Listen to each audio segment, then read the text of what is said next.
Live from San Diego is the BevFluence Speakeasy. So happy right now. Fantastic.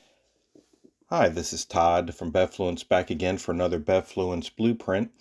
And today I want to talk about our San Diego Speakeasy. This event occurred between September 26th and October 7th, 2025. It was hosted by the San Diego Distillery, and it was in partnership with the San Diego chapter of the United States Bartenders Guild. We started at the Content House with a deep dive into the innovative spirits from Amoretti, wine and cider from Virginia's Nelson County, and we created themed craft cocktails filmed for Halloween, for Thanksgiving, and Christmas content. The Speakeasy itself featured a brandy seminar led by a local expert, presentations on library wines and sparkling cocktails, plus hands-on time crafting cocktails with various spirits and mixers, a lot from San Diego Distillery.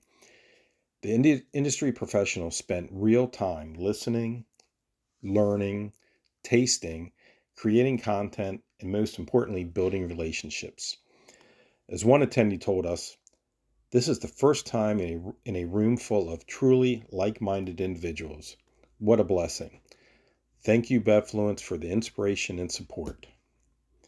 So just remember, BevFluence is at the crossroads of creators and craft. Cheers.